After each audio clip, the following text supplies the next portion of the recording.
Good morning mga kadakloy. Dito naman ako sa bahay. Nagluluto naman ako ng ulam para pananghalian. Magandang umaga sa inyo lahat dyan. Panibagong vlog sa naman to sa tungkol sa mga ulam, sa mga gulay-gulay. Kasi nagsawa na ako sa puro litson saka baboy. Kaya gusto ko hanap ko ng gulay talaga. Kasi importante ang gulay. Ito ang gugulayin ko ngayon. Ito siya. Yan, talbos na kamote at saka kangkong. Adubuhin ko to. Ang isuba ko dito, itong tuyo nga labahita to. Itong labahita lang ihalo ko dito, itong labahita lang. Nga tuyo. Itong labahita. Ang isuba ko sa adubong gulay nga talbos sa kangkong. Ang rekado ko, ito siya. Bawang at saka sibuyas, saka ginisa mix, saka beef cubes. Yan ang panghalo ko sa gulay. Yan ang rekado ko. Itong gulay, importante ito sa tao, itong gulay ito. Kasi sabi ng doktor, ang gulay pinaka-importante sa isda. Malayo ka sa high blood. Ang gulay, kahit sabi nung ng pangmahirap na ulam to, gulay, pero pinakamayaman sa vitamins. Ito siya. Ito kadakloy, tingnan natin, lulutuin na to. Ang gulay. Kukuha mo na ko ng sandok.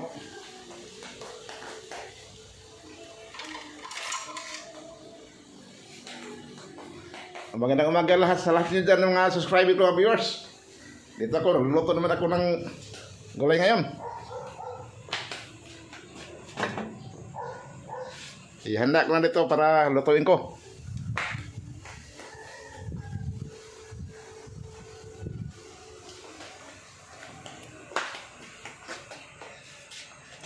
Ito siya. Ang ihanda ko. Ito. Yung gulay ito. Tapos kunin ko pa ang rekado.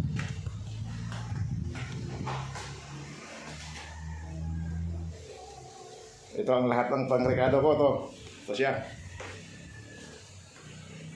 Ito ang pangrekado.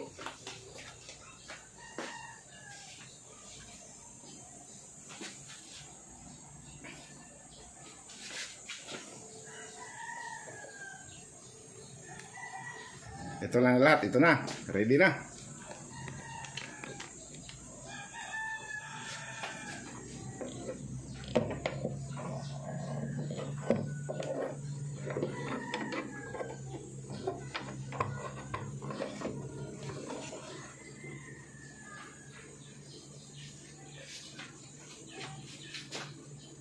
Sindihan ko itong karan.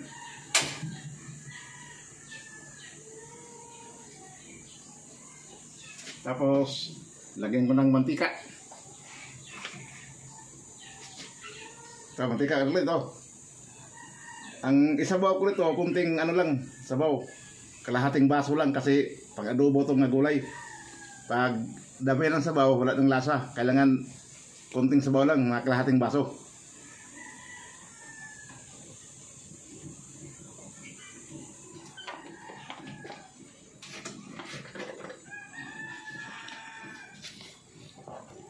Okay, ito na siya. Yan. Tapos ang sinaing ko to, kumulo na. Ang sinaing ko. So, kumulo na. Ito ang kanin.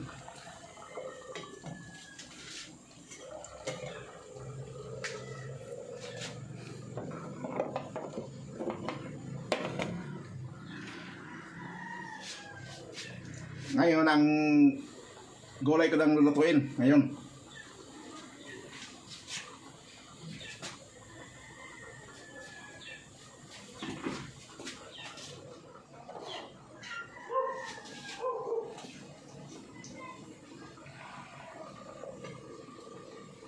Ready na ang rekado ko, ready na. Painitin ko lang muna ng mantika kasi pag ilagay ko itong rekado ko, hindi pa may mantika, pangit siya. Kailangan initin mo talaga.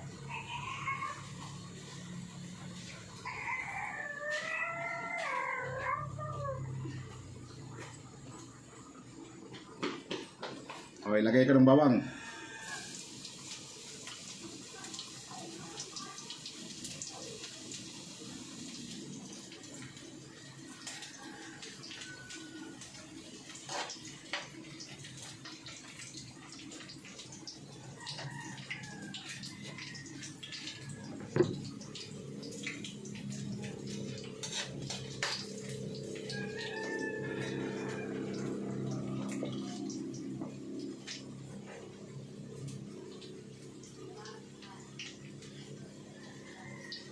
Ito ang una ko maglagay, bawang, bago, sibuyas. Kailangan ang mga rekado niya, kailangan papulahin mo bago mo ilagay yung gulay.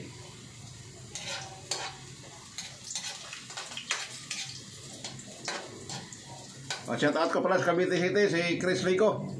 Kasama ang asawa niya at saka mga anak. Shout out ko sa Port Angela Village, si Inday Abinhoa, saka si Lucia Abinhoa, si Rowel Abinhoa, saka kasama ng asawa si Janet Abinhoa, saka mga anak. Shout out ko lahat yan sa Antipolo City.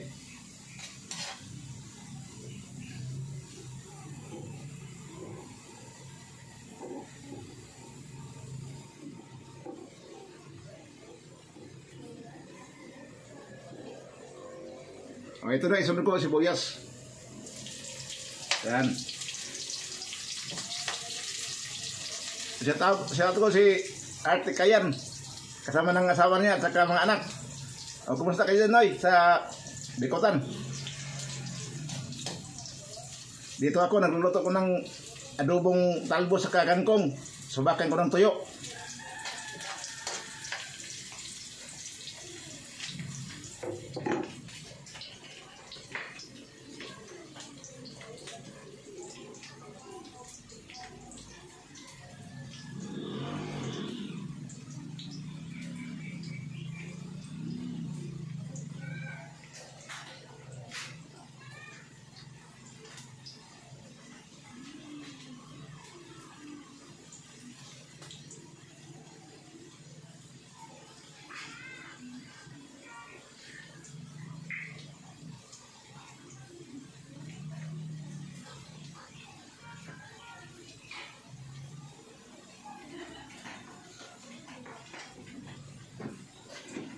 Ito ang panghalo kong tuyo, labahita. Ito, panghalo ko sa gulay, labahita ito.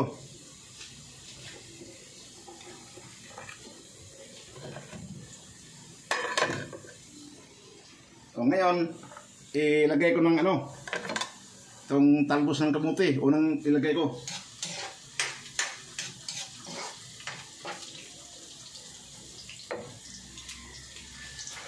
Itong talbos kamuti sa kangkong, kailangan hugasan mo 2 beses. Hugas para luminis siya. Kailangan talaga hugasan para luminis. So,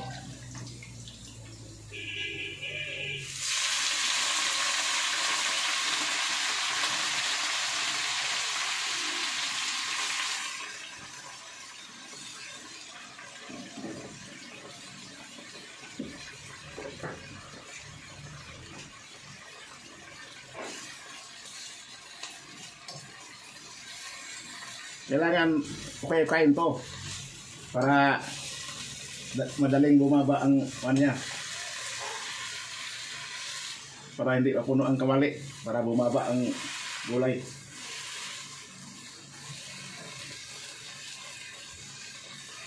Kaya yan, tapos taktak ko sandali.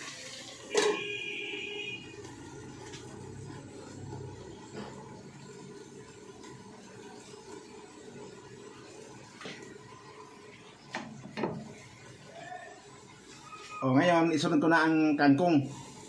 Ang sunod. Ito ang mahirap na ulam, gulay. Pero, magaan sa bulsa. Sobrang tipid. At saka, kahit sabihin ng pangmahirap na ulam, pero, pinakamayaman sa vitamins to. Kaya, gayahin ninyo ito. Makatipid pa kayo. O, ito na, ilagay ko na to. Isunod, kangkong.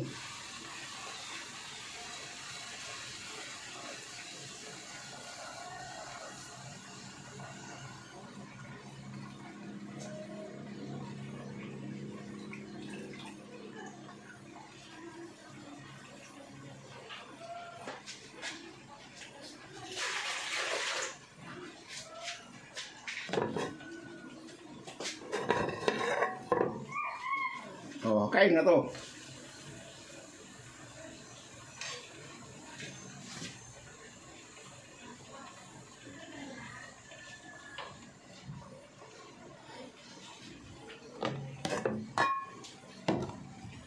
Para bumaba ang kangkong, takpan natin.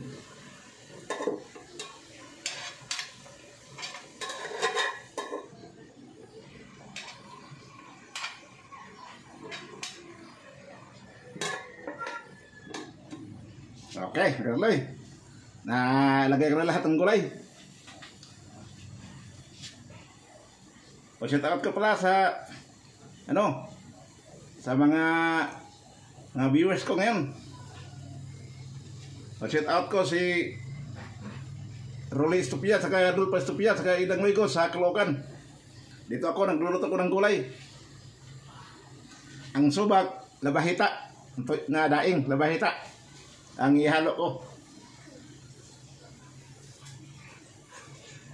Shout out ko sa kanangay na pagkanliti, si Bibi Pendos at saka si Ili Luigo, nga labihan ka kumpay sa luwer kanangay, si Dulpo Luigo at saka si Carlos Salinas, si Martin Luigo at saka si Ali Lumba. Dito ako nagluluto ko ng gulay ngayon. Pang mahirap nga ulam pero may yaman sa vitamins. Okay. Kaya ang sabi ng doktor, pag magsawa ka sa karne, gulay ka muna saka isda. Yan ang importante sa tao, lalo na pag tumatanda ka na. Yan ang importante para malayo kung sa cholesterol saka high blood. Okay, hukayin ko na to kasi bumaba na ang gulay.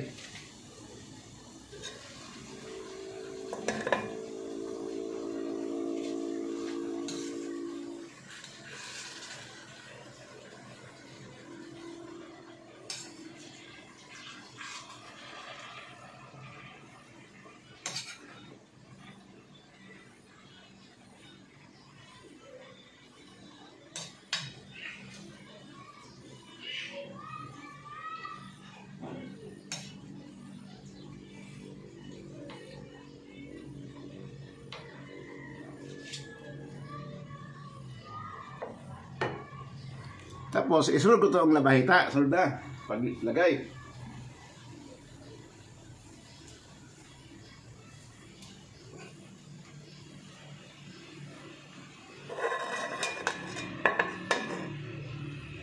Yan.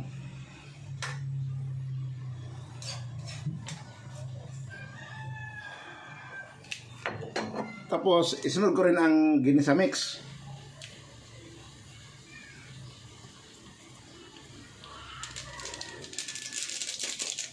Nandun na.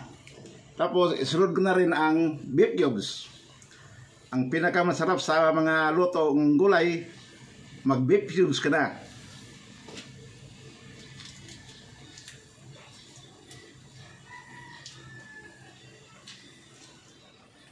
Kailangan ang beef cubes pag ilagay mo sa gulay, hati-hatiin mo kasi kwadrado to.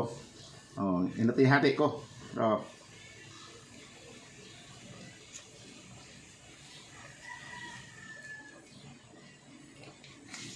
Okay, nalagay ko na lahat. Hintayin ko lang to pag bumaba ang gulay. Hukayin muna kasi bumaba na. Bumaba na konti.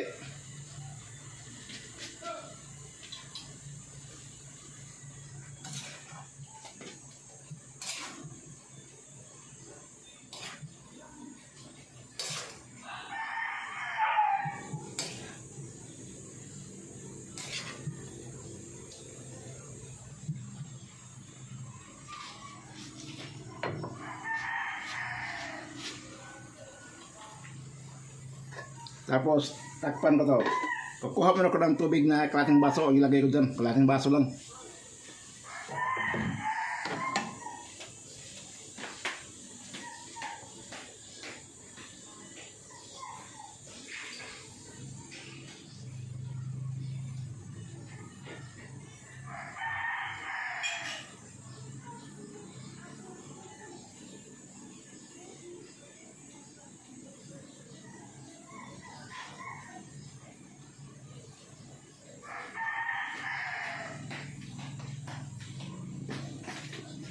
O, ito na ang tubig, oh. Kalahating baso. Ito lang ilagay ko.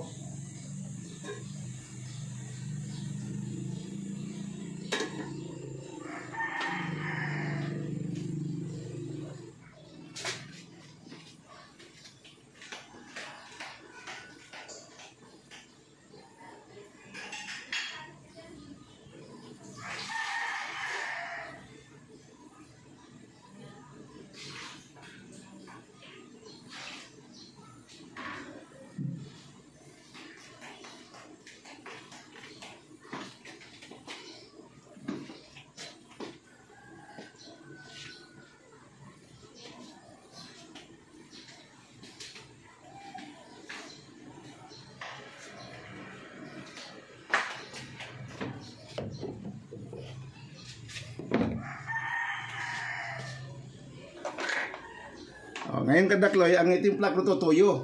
Hindi ko muna timpla ng asin, toyo lang muna. Ang itimpla ko kasi ang daing medyo maalat yon, kaya toyo, kunting toyo lang.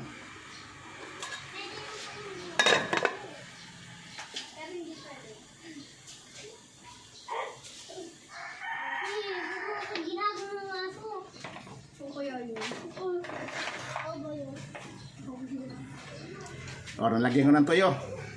Tapos, may kain natin.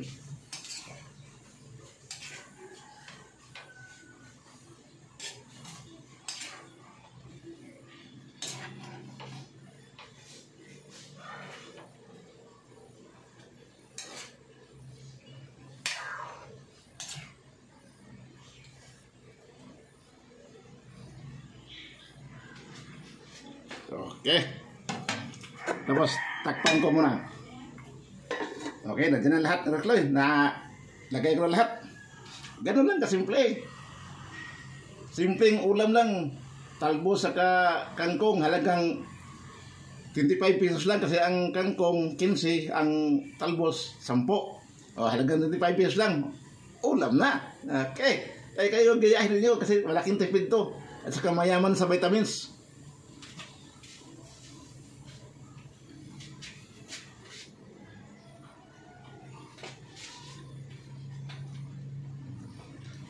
O, shout out ko sa Baybay Lite, si Cyril Santanis sa si Don Santanis, kasama ng mga anak nila. Dito ako nagluto ng gulay.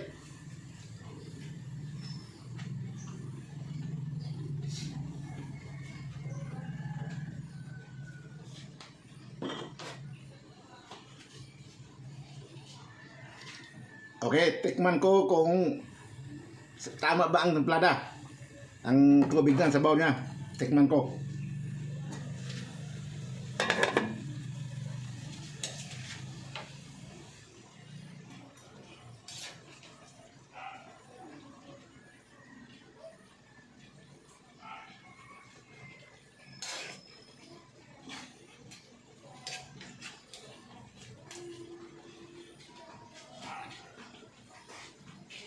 Cho tikman ko.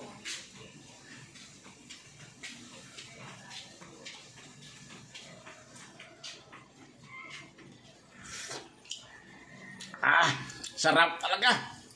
Sakto ang timpla. Walang asin lang ang tinuro, hindi asin, yung tuyo lang, kunting tuyo. Kasi ang daing malat na. Kaya ngayon, lagyan ko kunting tuyo.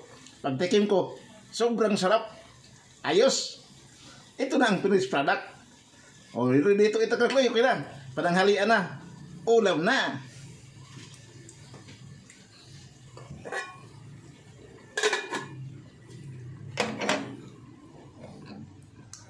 Okay, salamat mga subscribing viewers. Yung mga hindi pa na-subscribe, subscribe na kayo. Lalo na sa Sinberdal, Southern Leyte, kung kamag-anak ko doon. At saka sa Magbagakay, Southern Leyte. Thank you. Thank you guys. Thank you guys. Thank you for watching. Thank you for all. Thank you. Thank you.